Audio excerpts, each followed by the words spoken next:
Ya, shalom semua, terutama untuk Bapak Gembala, Bapak Pendeta Timothy Abraham dan Ibu Evelyn. Salam kenal, saya dari Rayon 2, juga untuk semua para pemimpin hamba Tuhan. Saya ucapkan selamat malam, shalom untuk semuanya. Mungkin sedikit tentang saya sebelum kita masuk dalam firman Tuhan. Tuhan sudah karuniai saya seorang istri dan 3 orang anak. Dan saya sudah 11 tahun menjadi full time pastor di GBI Sukawarna di bawah Rayon 2, di bawah Bapak Pendeta Dr. Insinyur Niko Nyotora Harjo.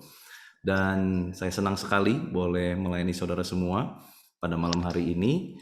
Dan izinkan sebelum kita masuk dalam firman Tuhan, saya mau ajak kita menaikkan satu penyembahan pada Tuhan. Masuk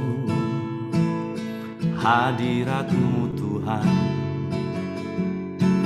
dengan korban pujian, masuk hadirat-Mu Tuhan, berhiaskan kekudusan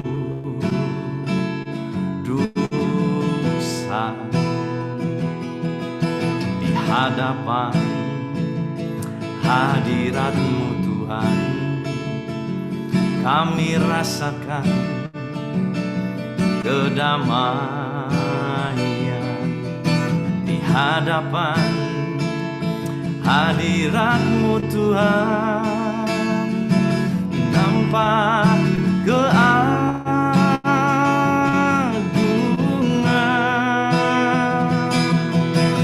Yesus, ku sembah Kau, sujud di hadapan-Mu. Keinginan dalam hidupku hanya untuk menyembah-Mu. Lagi katakan, Yesus, Yesus, kami sembah Kau, sujud di hadapan-Mu. Keinginan dalam hidupku hanya untuk menyembah-Mu. Keinginan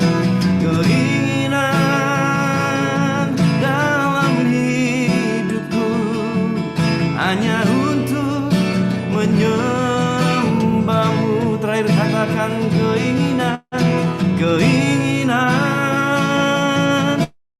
dalam hidup kami hanya untuk menyembah-Mu.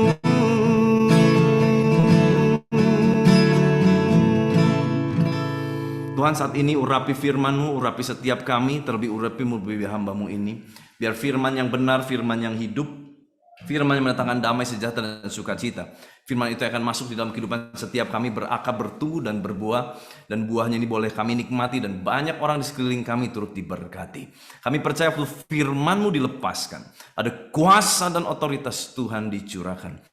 Sehingga yang sakit kami disembuhkan, yang lemah kami mendapat kekuatan yang baru, yang susah Tuhan akan hiburkan, yang putus asa kami akan punya pengharapan, yang miskin Tuhan akan perkaya, hubungan rumah tangga yang hancur Tuhan akan pulihkan, sebab kami percaya ada kuasa dan otoritas Tuhan yang akan dilimpahkan dalam kehidupan kami. Berbicaralah Tuhan, tegur kami, ajar kami, ubahkan kami, berikan kami pewahyuan-Mu. Kami percaya Tuhan, biar kuasa kehidupan dan kuasa kebangkitan Kristus yang boleh mengalir memerintah atas setiap kami. Di dalam nama Tuhan Yesus Kristus. Haleluya. Sama-sama kita boleh katakan amin.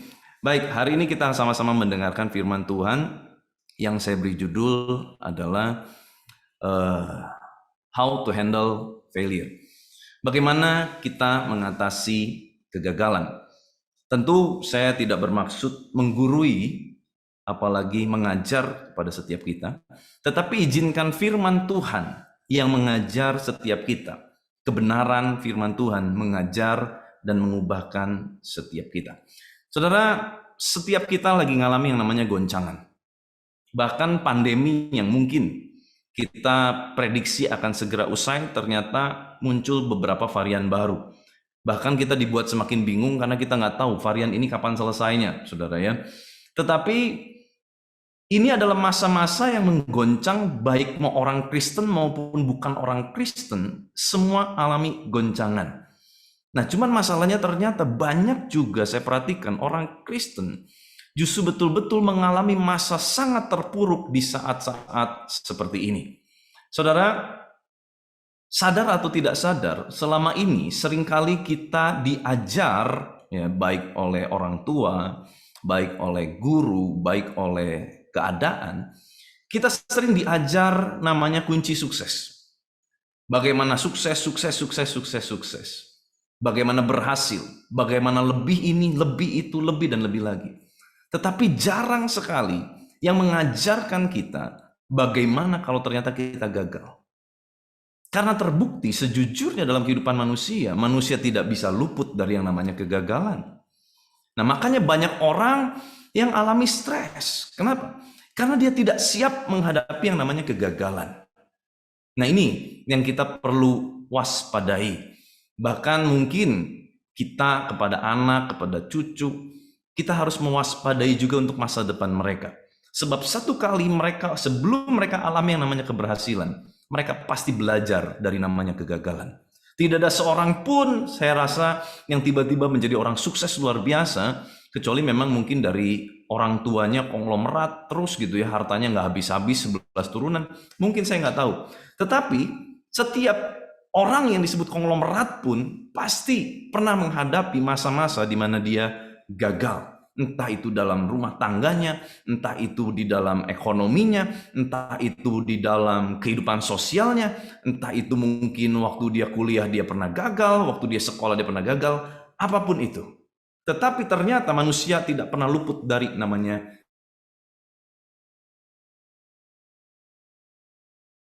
how we handle the failure. Bagaimana kita akan belajar kalau kita alami yang namanya kegagalan.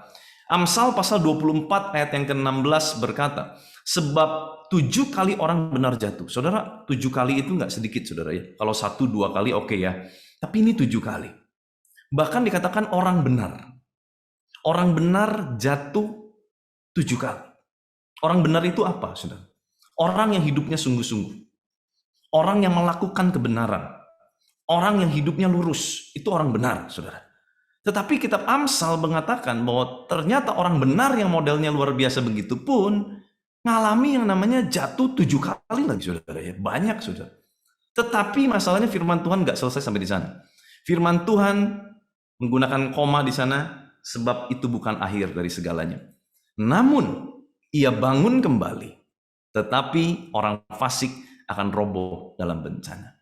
Berarti bukan perihal jatuhnya, tetapi perihal bangkitnya, itu yang lebih penting untuk setiap kita, saudara. Bagaimana kita bangkit dari setiap kegagalan kita. Saya nggak tahu, mungkin hari ini ada di antara saudara yang sedang alami kegagalan. Mungkin dalam membina hubungan, mungkin dalam pekerjaan, mungkin dalam usaha bisnis, mungkin dalam berkomunikasi. Engkau mengalami yang namanya kegagalan. Tetapi hari ini firman Tuhan akan memberikan kita kabar sukacita. Bagaimana firman Tuhan mengajar kita mengatasi kegagalan dalam kehidupan kita. Saudara, satu kali saya berkesempatan ngobrol sama Om Rudi Hartono. Mungkin saudara juga ada yang kenal, ada yang tahu. Om Rudi Hartono waktu itu pelayanan ke Bandung dan beliau nginep di rumah saya. Dan waktu itu kita bincang-bincang cukup panjang, dan Om Rudi kan santai banget gayanya gitu ya. Pakai celana pendek waktu itu, dengan santai lah pokoknya, gayanya pun santai. Itu saya tanya, Om ini pasti orang hebat banget, saya bilang. Om ini pasti nggak pernah kalah nih badmintonnya. Kata siapa, Van? Om ini sering kalah, tapi kamu jangan bilang-bilang ya. Saudara jangan bilang-bilang ya, nanti tahu dari saya repot, saudara ya. Dan ternyata dia sering gagal badminton. Saya bilang nggak mungkin, Om. Betul, Van. Tetapi saya pilih-pilih kalau gagal. Saya pilih-pilih kalau kalah. Gimana caranya, Om? Saya kalau kalah, saya belajar dari event-event kecil. Ada event besar, ada event kecil. Thomas Cup itu event besar. Tetapi ada event-event kecil. Nah di event kecil, saya ya kalah. Tetapi saya belajar dari kekalahan saya belajar dari kegagalan saya. Supaya waktu nanti saya hadapi musuh yang lebih luar biasa, yang lebih hebat, saya nih sukses, berhasil. Oh gitu. Saudara, sama hal dengan kehidupan setiap kita. Ada event besar, ada event kecil. Dan tentu Tuhan gak mungkin langsung kasih event besar. Kita berharap dapat sesuatu promosi yang luar biasa, yang hebat, yang luar biasa. Tetapi sebelum itu tercapai, sebelum itu terjadi dalam kehidupan kita, Tuhan seringkali izinkan ada event-event kecil. Masalah-masalah kecil yang kita harus selesaikan. Kepercayaan-kepercayaan kecil yang kita harus bertanggung jawab atasnya. Baru Tuhan bisa kasih kepercayaan besar. Nah saudara, dalam event-event kecil itu, kita harus banyak belajar, banyak buka mata, buka telinga, buka hati. Sehingga waktu kita belajar kegagalan di event kecil, di event besar kita menjadi orang-orang yang berhasil. Saudara, coba kita lihat firman Tuhan Matius pasal 25 ayat 20 sampai 23. Itu adalah kisah di mana ada hamba yang terima 5 talenta, 2 talenta, dan 1 talenta, saudara. Ya, dikatakan hamba yang menerima 5 talenta itu datang dan ia membawa laba 5 talenta, 100% yang dihasilkan. Katanya, Tuhan, 5 talenta Tuhan percayakan kepadaku. Lihat, aku telah beroleh laba 5 talenta. Maka kata Tuhannya itu kepadanya, baik sekali perbuatanmu itu, hai hambaku yang baik dan setia. Engkau telah setia dalam perkara apa, saudara? Dalam perkara kecil. Ya, ternyata orang yang terima 5 talenta dan menghasilkan 100% yaitu 5 talenta, totalnya dia punya 10, buat Tuhan ternyata itu adalah perkara kecil, saudara ya. Aku akan memberikan kepadamu tanggung jawab dalam perkara yang besar. Setelah setia dalam perkara kecil, Tuhan beri perkara besar. Masuklah, turutlah dalam kebahagiaan Tuhanmu. Lalu datanglah hamba yang menerima 2 talenta. Nah saudara, sebelum kita teruskan, saya mau tanya. 5 talenta dan 2 talenta seturut ukuran timbangan manusia.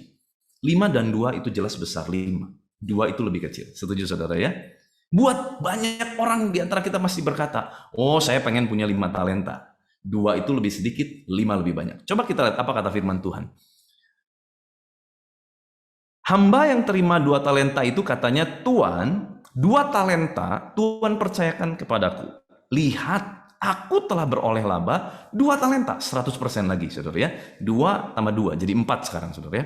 Maka kata Tuhan yang itu kepadanya, baik sekali perbuatanmu itu, hai hambaku yang baik dan setia. Engkau telah setia memikul tanggung jawab dalam perkara yang kecil juga, saudara. Lihat bagaimana sudut pandang manusia dengan sudut pandang Tuhan berbeda drastis, betul ya? Buat kita 5 lebih besar, 2 lebih kecil. Buat Tuhan no, 5 kecil, 2 kecil. Kenapa? Karena Tuhan memberikan setiap manusia sesuai dengan kapasitasnya.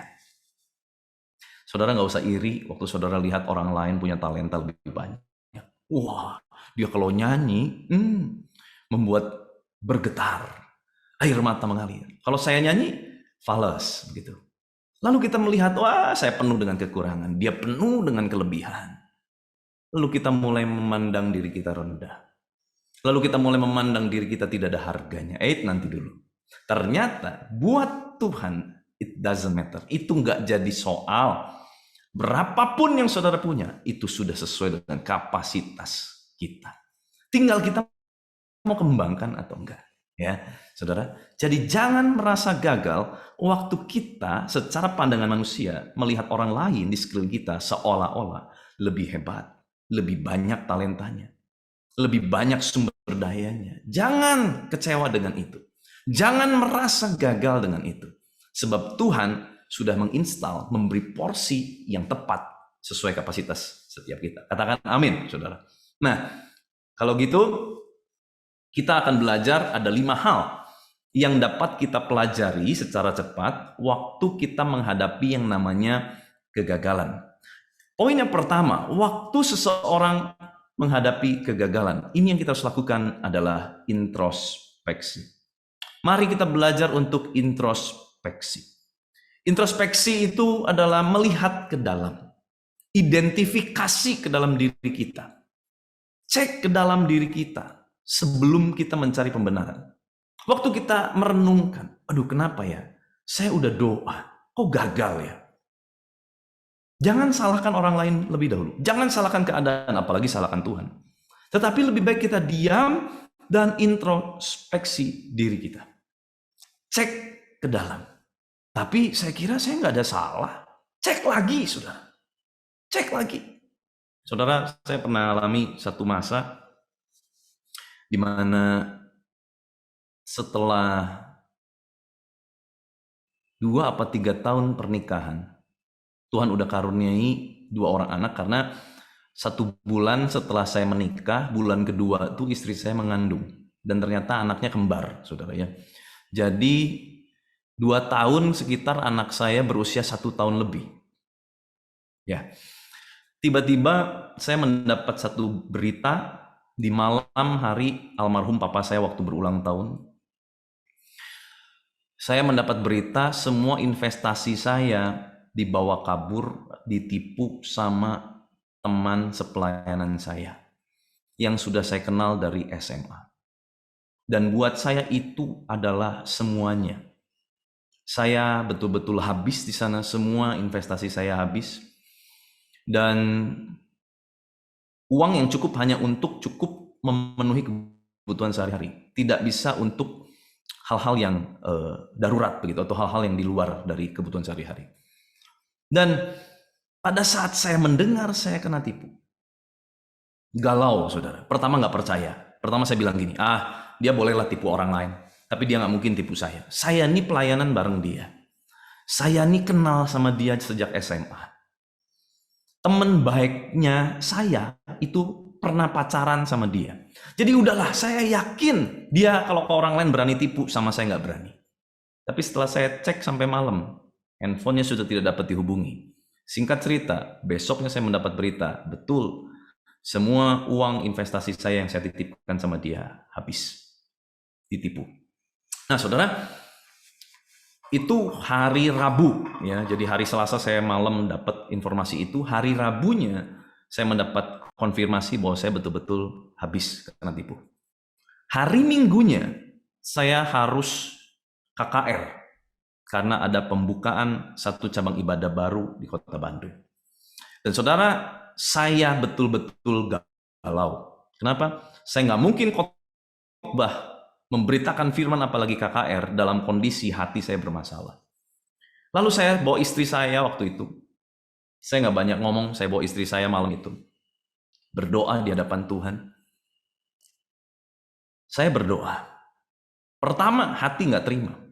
Tetapi saya berpikir saya nggak punya cukup banyak waktu untuk menentang Tuhan. Saya ambil satu keputusan. Keputusan saya adalah begini. Tuhan, Roh Kudus bicara. Apapun yang Roh Kudus bicara, saya mau dengar. Tiba-tiba satu kata Roh Kudus kasih sama saya. Kamu serakah. Jujur saudara, orang baru kena tipu, tiba-tiba dibilang sama Roh Kudus, kamu serakah. Itu rasanya kayak disambar geledek, saudara. Saya tuh butuh dihibur, begitu ya. Namanya kena tipu, masa kita happy-happy? Oh, terima kasih, saya ditipu. Nggak mungkin, saudara ya. Saya kesel, saya marah, saya bingung. Tetapi tiba-tiba Roh Kudus tidak memberi kata-kata penghiburan. Oh, nggak apa-apa, Van, nanti aku ganti. Nggak ada, saudara. Yang ada Roh Kudus cuma bilang, kamu serakah. Itu nggak enak, saudara. Tetapi malam itu, saya memutuskan. Saya mengakui kesalahan saya introspeksi diri saya. Dan saya bawa istri saya dengan air mata. Saya berkata, Tuhan ampuni saya karena saya serakah. Saudara, kalau nggak serakah, mungkin uang itu saya sudah taruhnya di deposito. Tetapi karena dia menawarkan bunga yang lebih tinggi dari deposito, saya taruhlah sama dia. Bukan nggak boleh, saudara ya. Bukan nggak boleh. Tetapi Tuhan tahu motivasi terdalam dalam kehidupan kita. Apa motivasi kita berhasil? Mari kita cek. Kalau Tuhan izinkan kegagalan, yang perlu kita pertanyakan waktu kita introspeksi diri adalah, apa motivasi kita waktu kita pengen sukses? Makanya kita dikasih gagal. Kalau motivasinya adalah untuk kepentingan diri kita, untuk arogansi diri kita, untuk sesuatu yang tidak memuliakan nama Tuhan, saya kira waktu kita introspeksi, harusnya kita ketemu bicara mengenai perbaikan hati. Saudara, poin berikutnya, saya tidak berlama-lama di poin pertama. Yang kedua, setelah kita identifikasi, setelah kita introspeksi, yang kedua kita harus belajar evaluasi. Evaluasi kegagalan kita dan bawa sama Tuhan. Oh iya, saya gagal ya, saya udah tanya Tuhan. Oh, tapi ternyata waktu saya tanya Tuhan, saya nggak kasih kesempatan Tuhan ngomong, saya melangkah. Makanya saya gagal. Oh, saya udah tanya Tuhan. Oh, saya sudah berdoa, tapi saya nggak tunggu jawaban Tuhan. Saya melangkah. Oh, saya gagal. Bawa, kita udah introspeksi, kita tahu kesalahan kita, kita evaluasi. Kenapa kita bisa gagal? Lalu kita bawa sama Tuhan. Tuhan, saya gagal. Saya nggak berhasil. Cerita apa adanya sama Tuhan, saudara. Daripada kita stres, daripada kita depresi, lebih baik kita mulai cerita. Saudara, beberapa waktu lalu saya mengalami depresi berat, saudara. Saya sampai sempat memakan obat-obat penenang. Dan satu-satunya kesembuhan yang saya terima bukan cuma duduk di dalam hadirat Tuhan, tetapi waktu saya mulai bercerita sama Tuhan, apa yang ada di dalam hati saya. Bagaimanapun juga kita manusia nggak bisa simpen semuanya sendiri. Sehebat apapun, mungkin ada seorang laki-laki yang gagah, bahunya lebar, badannya tegap, dadanya bidang. Tidak pernah nangis, tidak pernah takut, sekalipun seperti itu. Tetapi, kita harus belajar jadi pribadi yang belajar ngaku di hadapan Tuhan. Kalau memang nggak mampu, bilang nggak mampu Tuhan. Kalau memang gagal, bilang Tuhan aku gagal. Kalau memang takut, bilang Tuhan aku takut. Ayo, mari kita evaluasi, gali ke dalam. Pertanyaan ini yang saya sering tanyakan ke dalam diri saya. Kalau gini, gimana? Misalkan ya, saya tuh takut. Kenapa kamu takut? Tanya sama diri kita. Kalau misalkan yang kamu takuti terjadi, terus kenapa? Nah, digalinya seperti itu, saudara. Dievaluasinya seperti itu. Sampai nanti kita ketemukan sumber masalah kita. Kita akan temukan esensinya apa. Kenapa sih sampai kita punya rasa, aduh saya gagal. Nah itu kenapa? Nah itu akan ketemu waktu kita terus gali ke dalam. Tanya kepada diri kita. Tanya lebih dalam. Tanya lebih dalam. Tanya lebih dalam. Evaluasi. Nah yang ketiga, saudara. Setelah kita evaluasi, kita harus belajar namanya persistensi. Persistensi itu artinya adalah gigih. Tidak mudah menyerah. Tidak mudah putus asa. Kalau gagal ya coba lagi aja. Sederhana saudara ya. Gagal, tapi udah 5 kali Pastor. Coba lagi aja, belum 6 kali. Udah 6 kali Pastor, coba lagi aja, belum 7 kali. Dicoba terus saudara. Jangan pernah menyerah. Jangan mudah putus asa. Belajar dari hal-hal kecil. Jangan ambil resiko yang terlalu besar lebih dulu. Mulailah dari yang resikonya lebih kecil, ya kita perlahan. Nah, saudara, saya ini hidup dari peralihan generasi. Jadi saya ini ada di generasi milenial, saudara ya. Saya ini kelahiran generasi milenial. Sebelum saya ada generasi X. Sebelumnya lagi angkatan papa saya itu adalah generasinya baby boomers. Di bawah saya ada generasi Z. Di bawahnya lagi ada generasi alpha. Jadi saya tuh di tengah-tengah, saudara ya. Nah, saya menemukan begini. Apa yang kurang pada generasi saya ke bawah dibandingkan dengan generasi di atas saya? Saya melihat bagaimana contoh almarhum papa saya melihat bagaimana anak-anak rohani saya di tengah. Saya menemukan generasi saya ke bawah ternyata kurang memiliki yang namanya kegigihan. Rasanya kita lebih tahu karena kita canggih dalam teknologi. Jadi belum coba, kita sudah bisa memprediksi bisa atau tidak. Generasi saya dan ke bawah. Ini dari hasil penelitian saya pribadi. Sehingga belum mencoba, kita sudah merasa kalah. Nah, beruntung saya dimentor sama generasi baby boomers yang punya mentalitas adalah coba dulu. Makanya selalu saya dikatakan begini, Van, coba dulu. Bahkan, saudara mungkin yang tahu bahasa Sunda, saya sering kali diajar begini, pokoknya mah kudu bisa. Pokoknya mah harus bisa. Nah itu dia saudara ya. Ini adalah satu mentalitas, persistensi, di mana kita butuh ini untuk ikut Tuhan. Kita perlu punya sifat gigih, persisten. Sekalipun gagal, coba lagi. Gagal lagi, coba lagi, saudara. Yang mau katakan amin. Yang mau katakan yes.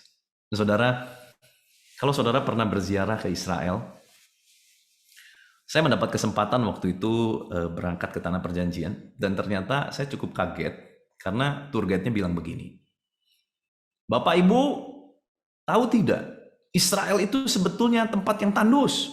Nggak mungkin. Kita lihat kan banyak tanamannya, mana buah-buahnya segede-gede gini, saudara ya. Nggak mungkin. Terus dia bilang, betul. Dulu tuh Israel ya tandus. Tetapi mereka lebih percaya kepada janji Tuhan bahwa mereka akan mendapat tanah yang subur. Kenapa tandus? Ternyata tanah di Israel itu menyerap air dan mau dikasih air sebanyak apapun terus menyerap. Jadi sukar untuk bisa menampung air, sedangkan tanaman itu butuh air yang cukup. Sampai mereka menemukan satu cara. Mereka mulai gigih dalam segala sesuatunya karena mereka percaya sama janji Tuhan. Mereka mulai gigih, lalu mereka kerjakan ini. Sebelum mereka bercocok tanam, mereka gali, ya saudara ya. Ini menurut mereka saudara ya. Kebenarannya nanti tanya sendiri saudara ya. Saya beriman yang belum ke Israel bisa ke Israel, nanti tanya sendiri sama tour guide-nya saudara ya. Tentu nanti kalau Omikron sudah reda ya. Itu mereka gali tanahnya, lalu mereka taruh plastik atau terpal sehingga tidak ada air yang bocor. Baru di atasnya mereka mulai lakukan bercocok tanam. Sehingga airnya nggak terus rembes, tetapi airnya bisa ketahan.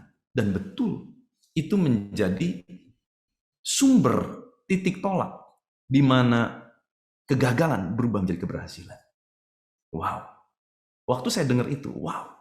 Ternyata persistensi itu gimana kita, bukan gimana keadaan. Kalau kita terus persisten, kita mau coba lagi, segala hal kita akan coba. Saya yakin dan percaya, janji Tuhan pasti digenapi. Kita pasti diangkat naik bukan turun, menjadi kepala dan bukan ekor. Katakan amin, saudara. Saudara, ada satu lagu, saudara tahu nggak lagu ini?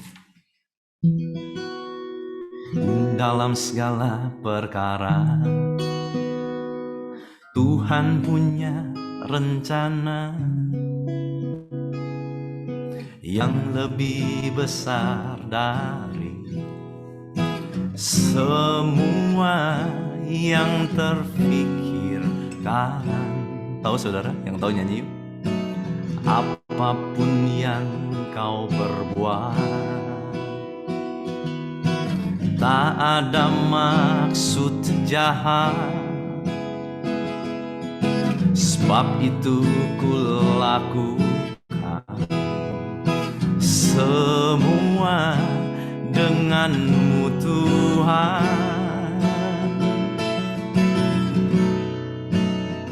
Ku tak akan menyerah pada apapun juga, sebelum ku coba semua yang ku bisa, tetapi ku berserah kepada kehendak hatiku. Percaya Tuhan punya rencana. Jangan menyerah dulu saudara ya. Tuhan punya rencana, kita harus punya sikap persistensi. Nah, yang keempat, dua yang terakhir, kita harus punya yang namanya resistensi.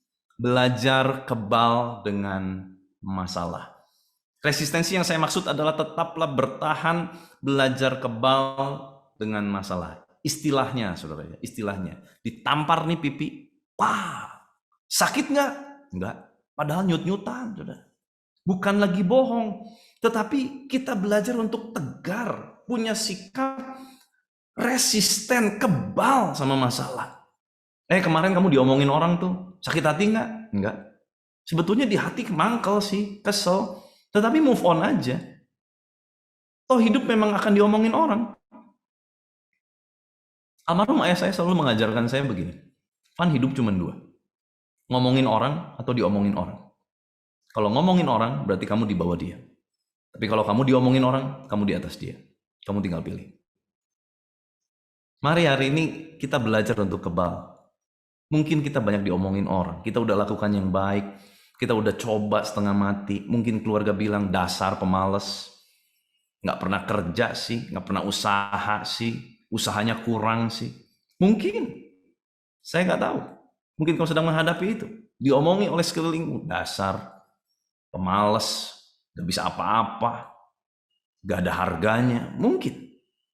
Padahal kita udah usaha dengan luar biasa. Saudara, gak usah baper dengan itu semua, gak usah bawa perasaan. Move on, jalan terus. Kita sudah ikut kandung, ikut Tuhan dengan sungguh-sungguh, jalan terus. Jangan baperan, belajar kebal aja pokoknya, maju terus. Toh nanti juga ikut cara Tuhan pasti sukses. Ikut jalan Tuhan pasti berhasil. Kita punya Tuhan yang besar, nggak mungkin kita nggak berhasil. Kita ikut Tuhan pasti sukses, tinggal tunggu waktu. Sekarang nggak enak, iya, jalanin aja udah. Saya ngalami masa-masa pendewasaan nggak enak, saudara. Tiba-tiba saya diturunkan, saya diomongin, bla bla bla bla bla. Jalan aja udah. Mau baper sampai berapa lama? Mau nangis, mau kesel sampai berapa lama? Gak bawa apa-apa. Kita juga gak jadi lebih baik.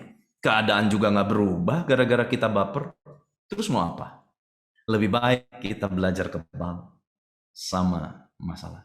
Kesampingkan perasaan. Ikut Tuhan pakai iman, jangan pakai rasa. Pakai rasa kita kecewa, pakai iman.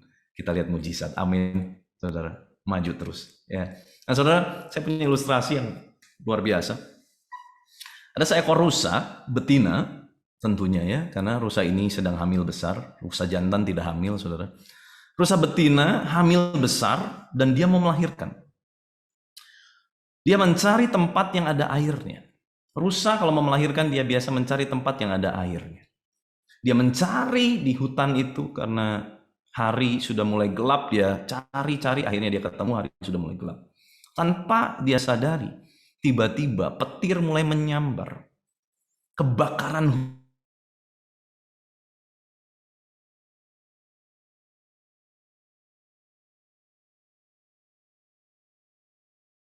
bingung betul-betul karena dia udah sakit melahirkan. Dia lihat ke kanan, dia kaget sekali. Ternyata ada seorang pemburu yang sudah membidik rusa ini dengan senapannya. Dia lihat ke kiri. Dia menemukan seekor singa muda yang sedang lapar, yang siap menerkam dia. Dia sudah tidak bisa kemana-mana. Hutan mulai terbakar, dia tidak bisa keluar. Dia mau ke kanan, ada pemburu yang siap memburu dia. Dia mau ke kiri, singa siap menerkam dia. Dia sudah tidak bisa mundur. Dia terdesak, dia terjepit. Apa yang dia bisa lakukan? Akhirnya dia hanya bisa fokus melahirkan anaknya. Itu yang dia kerjakan. Keadaan semakin menekan, semakin menakutkan. Dia tetap fokus melahirkan anaknya. Dia sendiri sedang menderita sakit bersalin. Waktu dia fokus melahirkan anaknya, apa yang terjadi, saudara? Hutan yang terbakar, tiba-tiba hujan lebat turun. Dan air hujan menyapu kebakaran hutan. Bagaimana dengan si pemburu yang udah membidik rusa ini? Waktu petir menyambar berkali-kali, pemburu itu salah bidik. Akhirnya yang dia bidik bukan singa betina, bukan rusa betina. Yang dia bidik adalah singa lapar. Singa lapar tertembak, mati seketika. Bagaimana dengan nasib pemburu? Hujan deras membuat pemburu akhirnya melarikan diri mencari tempat berteduh.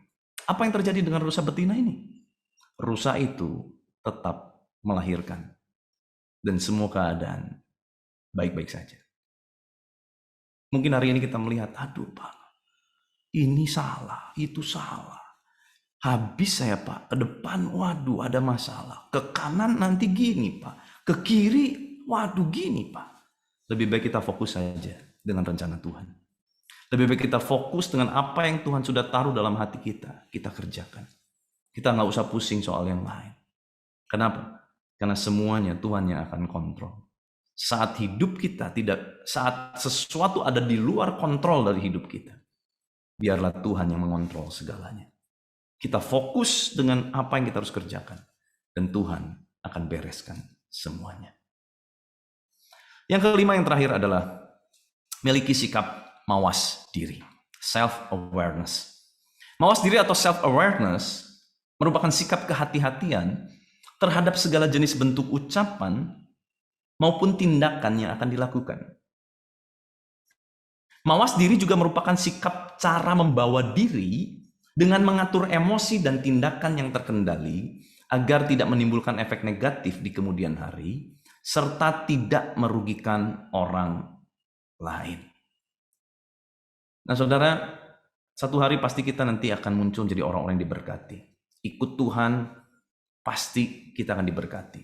Kalau bicara berkat bukan selalu materi saudara ya. Tuhan bisa berikan berkat damai sejahtera, berkat banyak hal Tuhan bisa berikan. Bukan cuma materi. Materi hanya salah satunya. Tetapi yang saya mau bilang adalah kita harus kembangkan sikap self-awareness, mawas diri. Jangan sampai nanti kita takabur, saudara. Jangan sampai nanti kita setelah diberkati menjadi orang-orang yang arogan.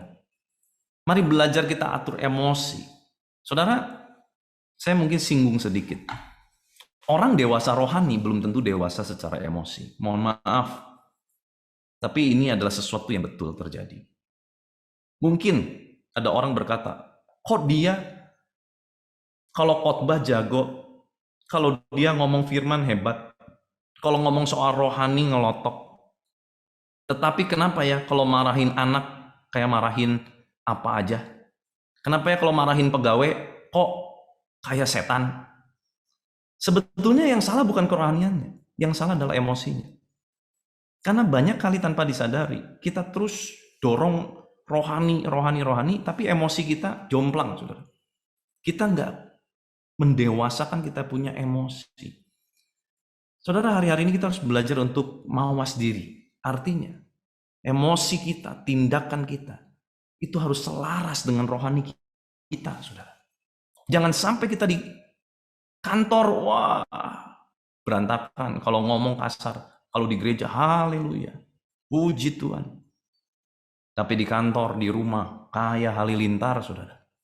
Suka marah-marah, suka mencaci maki, kalimat kotor keluar. Kenapa itu bisa terjadi? Karena ini, emosi dan tindakannya tidak sesuai dengan kerohaniannya. Mari hari-hari ini kita juga belajar untuk mengatur emosi dan tindakan kita. Belajar untuk mawas diri. Sehingga dalam segala hal, sekalipun kita mungkin belum berhasil, tetapi mulut kita, tindakan perangai kita, itu tidak menentang firman Tuhan. Tidak membatalkan firman Tuhan.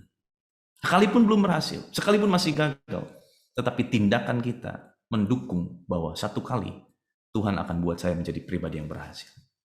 Mari saudara, perhatikan ucapan kita, perangai kita, tindakan kita, emosi kita.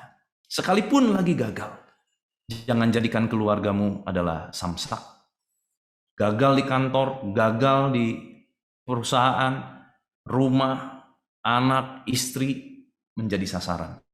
No, kita harus belajar dewasa, mawas diri.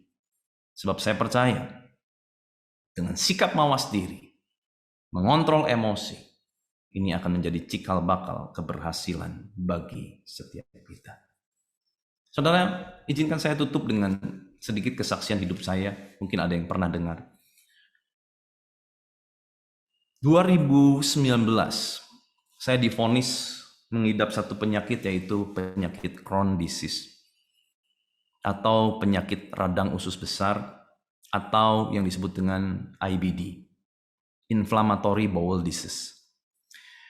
Radang usus besar ini nggak bisa disembuhkan oleh obat. Yang ada hanya obat terapi untuk merelaksasi usus besar. Dampaknya apa? Dampak terburuknya adalah ususnya harus dipotong. Tetapi kalau usus dipotong pun dan memakai selang, saluran kotoran di luar tubuh, tidak membantu. Itu bisa menimbulkan komplikasi dan berujung kepada kematian.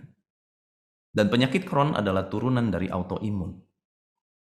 2019 tiba-tiba saya seperti disambar geledek, dikatakan kamu sakit Crohn. Di luar sepertinya baik-baik saja, tetapi di dalam ada monster yang menggerogoti hidup saya. Jujur, saya merasa gagal. Saya merasa Tuhan, dari umur 26 tahun loh, saya udah serahkan hidup saya buat Tuhan loh. Saya tinggalkan pekerjaan saya tinggalkan jabatan dan fasilitas saya, cuman buat penuhi panggilan saya.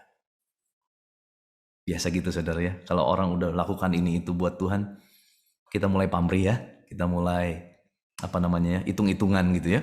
Tuhan saya udah ini loh gitu ya. Saya belum disembuhkan juga, saya mulai hitungan lagi. Tuhan, saya nih bagi hamba Tuhan, saya selalu jujur. Saya selalu ngajar yang benar. Kenapa ini boleh terjadi? Saya merasa gagal, saudara. Satu malam, waktu sakit, karena di bagian kiri perut itu sakit sekali, saudara, kalau lagi kumat, saudara ya. Dan efeknya biasa nggak lama langsung diare. Itu kalau diare bisa 2 minggu nggak berhenti, mau dikasih obat apa juga nggak berhenti.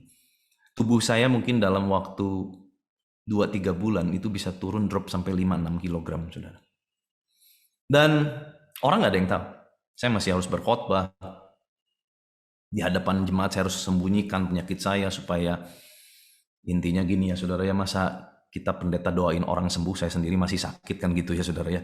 Mungkin yang didoain bilang, lah Pak, Bapak sembuhin dulu sendiri aja, baru doain kita kan begitu saudara ya. Ya itu intimidasi begitu ya, buat seorang hamba Tuhan kan. Nah terus saya merasa gagal juga jadi hamba Tuhan. Nah satu malam, saya minta anak saya berusia waktu itu 4 tahun setengah apa 5 tahun, 4 tahun setengah, 4 tahun. Dia udah bisa komunikasi, udah sering diajak doa. Namanya Kathleen. Lin, doain papa dong, perut papa sakit. Dia karena belum tidur ya, padahal udah malam tuh, udah jam 10:30. Waktu itu dia belum tidur, dia lihat saya, dia diem, dia lihat saya, dia diem. Terus dia bilang gini, papa, Kathleen aja batuk udah seminggu gak sembuh pak, dia bilang. Aduh itu saya kayak digampar saudara. Maksudnya gini ya. Terus dia juga gak doain saya, dia tidur akhirnya.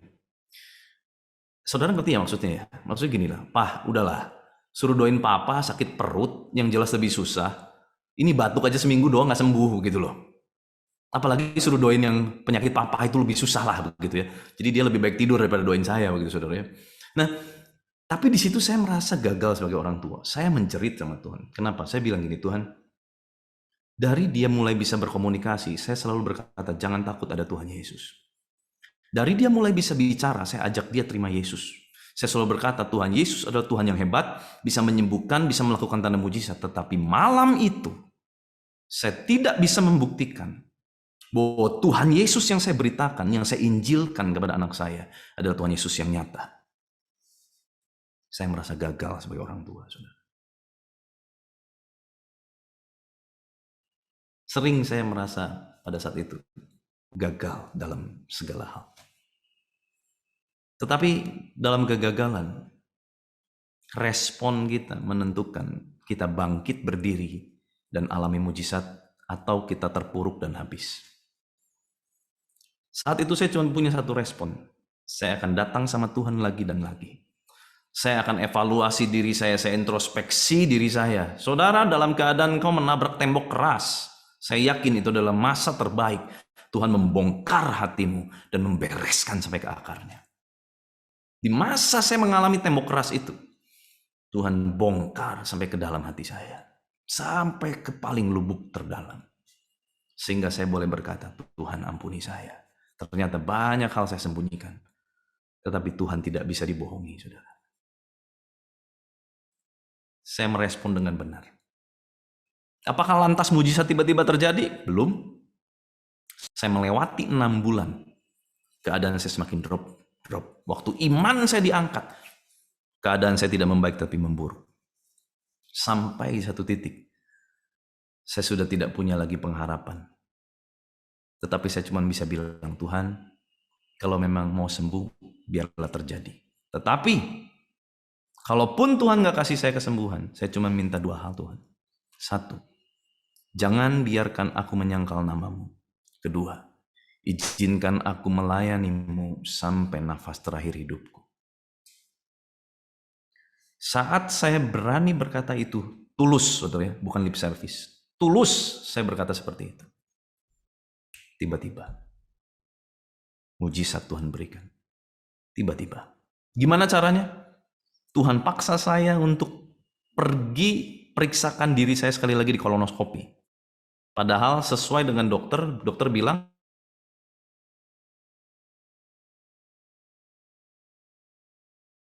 Tuhan suruh saya kolonoskopi ulang. Dan apa yang terjadi waktu saya kolonoskopi ulang, saudara? Dokter bingung. Semua yang ada benjolan, ada radang, itu tiba-tiba hilang, saudara. Tapi dokter masih belum percaya. Dokter bilang gini, kita tunggu hasil darah kamu besok ya. Kita lihat hasil darah kamu normal atau enggak. Besoknya, saudara, dokternya kaget, hasil darahnya semua normal. Bahkan yang tadinya divonis ada autoimunnya negatif, saudara. Bukankah Tuhan yang Anda dan saya sembah adalah Tuhan yang luar biasa? Boleh kasih kemuliaan buat Tuhan, tepuk tangan yang luar biasa buat Tuhan di rumah-rumah. Wow. Saudara, saya adalah saksi hidup di mana Tuhan masih bekerja sampai hari ini. Kalau Tuhan bisa bekerja, mengadakan mujizat yang luar biasa dalam hidup saya sangat yakin dan percaya Tuhan yang kita sembah dapat melakukan mujizat yang sama buat saudara dan semua orang yang ada di Zoom hari ini. Apapun masalahmu, orang berkata, oh kalau Tuhan mau bikin mujizat semudah membalikan telapak tangan. Sorry, waktu saya ngalami mujizat itu nggak semudah membalikan telapak tangan, tetapi lebih mudah dari itu. Seperti Tuhan mengedipkan matanya, begitu saja. Membalikan telapak tangan masih ada proses, tetapi mujizat yang Tuhan bisa berikan seperti mengedipkan mata, bahkan kita pun nggak menyadarinya. Saudara, apapun masalahmu, apapun kegagalanmu, ayo, saya mau mendorong saudara bangkit kembali, jangan putus asa. Tuhan belum selesai, Tuhan nggak pernah gagal sekalipun pandemi belum usai. Pandemi tidak membuat rencana Tuhan gagal, saudara. Sebab Tuhan kita mengatasi segala pandemi. Amin. Izinkan saya menutup dengan sebuah penyembahan sebelum saya kembalikan. Ku kan berdiri di tengah badai dengan kekuatan yang Kau berikan sampai kapanpun. Kan bertahan karena Yesus selalu menopang.